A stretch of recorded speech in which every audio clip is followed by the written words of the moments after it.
Hey folks, Clutch here and welcome to the Farm Sim Show, the show where we look at brand new mods in testing, as well as mods that have been updated for Farming Simulator 19. Today we've got 11 brand new mods that are available. 12 mods have been updated. Of those 11 brand new mods, 3 of which are PC Mac exclusives. The rest, well, they're available to absolutely everybody. So let's take a quick look down our list.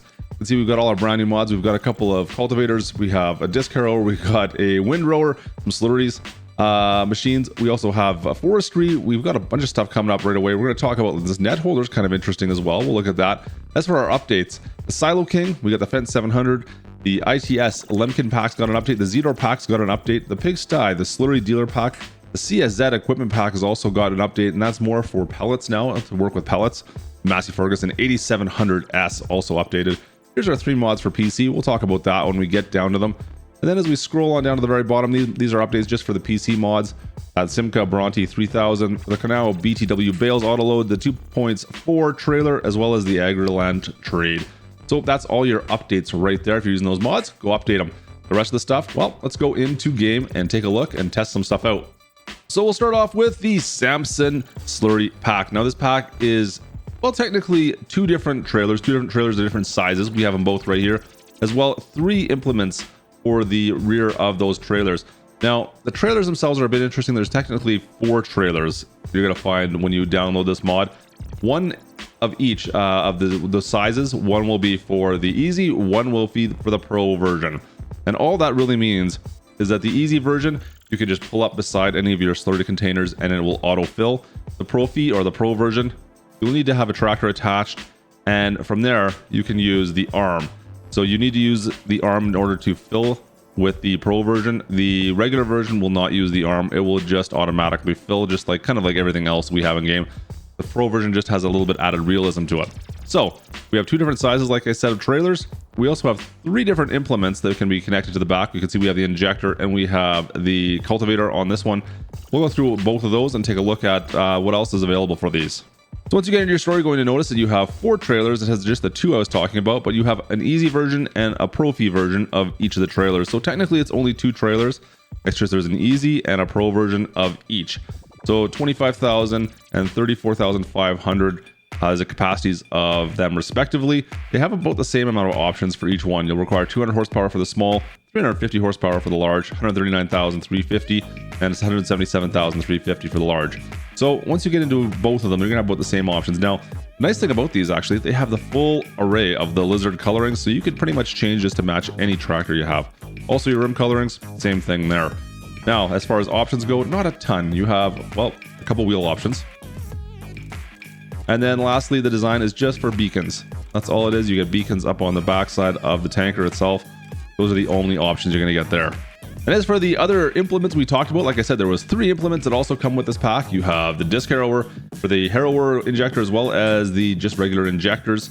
Just be aware that the largest of the 3 is only intended for the PG35.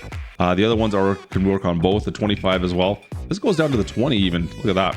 So you have some options there. The only options that you have once you purchase these are for colors. All 3 of them are only color options. However, they do have a full gamut of lizard colorings that same with the tanks have. So just be aware that you don't get any other extra options, but you do have coloring options with all of them, so you can match them to the tank. And now let's talk quickly about these 3 implements that are all in front of us. We'll get through these relatively quickly. Starting with the Pöttinger windrower. This is the Pöttinger 300 windrower. It only has a working width of 3 meters. Price is only $2,000. Only requires 25 horsepower to run this thing. So relatively easy to run, entry level windrower. Moving on down the line. This is the Curveland TLG 600. It is a cultivator. It sells for $36,000. Has a working speed of 15 kilometers an hour. Requires 120 horsepower and a working width of 5.6 meters. And lastly, from those 3 mods, this is the Amazon Catros 5501. This is a disc harrower that sells for $40,000. Has a power range of 160 horsepower, a working width of 5.5 meters, and its working speed is 17 kilometers per hour. So those 3 mods we just talked about, there are 0 options and 0 color changes that can be made to all 3 of these. They are what they are. Relatively straightforward mods. More disc harrowers, more cultivators, and more windrowers for you. Next up is the Ponsse Elephant King HKL. Now we've got several of these. This one's very similar to even to our base game with one different party trick, folks. It has an IT runner hook on the back that works just fine. Everything about this other than that is pretty much identical. There's no other changes to this in store for the most part.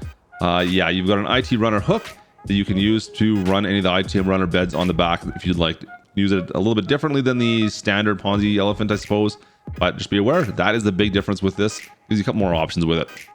Next up, the Lemken Diamant 12, very similar to the Lemken 18 we have in base game, just a little bit smaller, of course.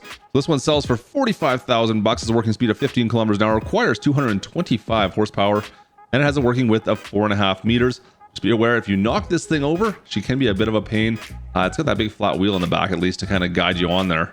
And just like the other cultivators and plows we've talked about, there are no options, no color options, or no add-on options to this mod. What you see is what you get. And next up, we have another Lemken product, the Solitair 12 SW, and all this is this seed trailer, guys. All it is, it's a seed trailer. It will take fertilizer and or seeds. It sells for 87,000 bucks, and it has a 5,800 liter capacity. It's designed to work with the Azure 9, which we have back here. This is the base game planter. It's got a 3-point hitch on the back of this trailer, and it will connect directly to this Azure 9. Right now, I do not have it connected, but you can see that it will directly connect to it. Now, once again, as the theme goes for today's episode, no available options as for colorings and no options for extra add-ons to this. It is what it is. Up next, we have the net holder, folks. This is designed to work with the straw harvest add-on, and specifically the Krone Comprima V180 XC. That's the round bale trailer right here that we have. So that's what this is designed to work with. It's only going to work with this, the round bale nets. You can see we've loaded up a bunch of round bale nets from the pallet, and to load these up, folks, all you need to do is drive up beside it with the front end of your tractor being fairly close, and it will load like you would expect. In fact, let's do a demo of that right now. So we'll just get up nice and close with the front of our tractor, and from there we should watch as this loads up. There we go. So it's going to load like you would normally expect. Now, this obviously needs to be a manual load trailer. If it's an automatic load trailer, there's no point in using this because it's going to automatically load. So we can see inside the Krone trailer there, you can see it's empty right now. There's no real way to load the trailer with the way it's currently set up. So in order to load the bale trailer, what you're going to need to do, folks, unfortunately, is drop everything. I find this is the easiest way to do this, is simply drop all those nets, drive up along beside it with the bale trailer itself, and now you can load it up. As you see there, back it back up, and now you can connect back to that. So that's really the easiest way I see of doing this. It cannot be loaded from what I've been able to tell by connecting to the front of the tractor. You've got to physically drive up beside it and connect it still.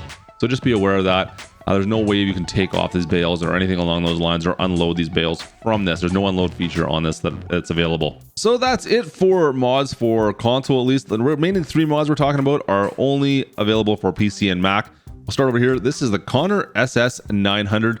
This is, well, a manure spreader. It has a capacity of 6,500 liters, requires 74 horsepower, working width of 4.5 meters, and folks, it sells for 10,500 bucks. A little bit of a different looking manure spreader. You can look inside of it. There's actually some chains in there to kind of push the manure out and beat the manure up.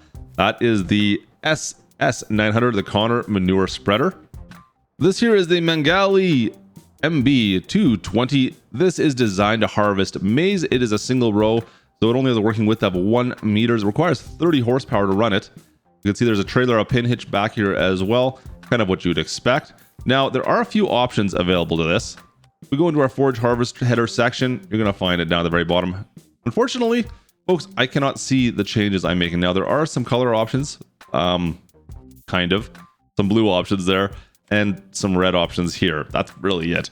For our additions, well, you've got 3 options: the support, footer, and none, or all. And then your beam, you have girder up to C360 and large beam. I can't see the difference. It's not showing up in mine, so I have no idea what it really changed. I've tried messing around with it. The only real change I'm noticing is this support beam right here is not showing up on the other one.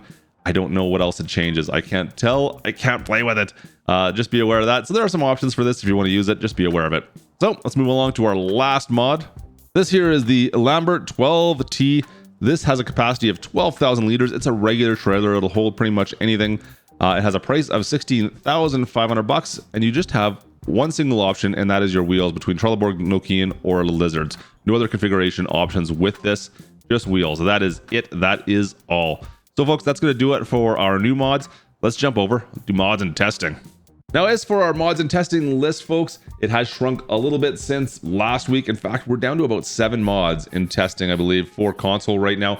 But list has dropped down considerably, like I said, from last week.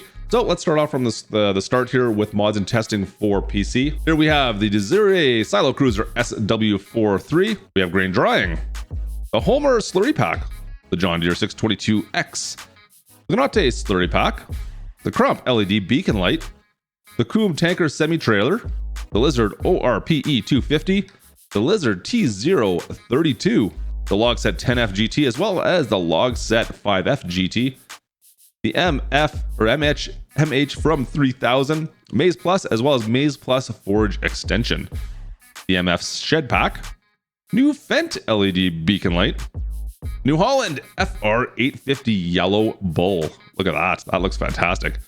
Nowa Bruzda is also, it's a map coming out. This is the old Beaconlight, old PGR Cows Barn. Sandy Bay 19, we have an update coming out for that. That's been tested right now. SDF Group Weight. The Sopema Beets pack. Tehnostroj 4T. And lastly for PC, an update to the towing chain. So that's going to do it for the mods and testing currently for PC. Let's dive on down and now take a look at mods and testing for console.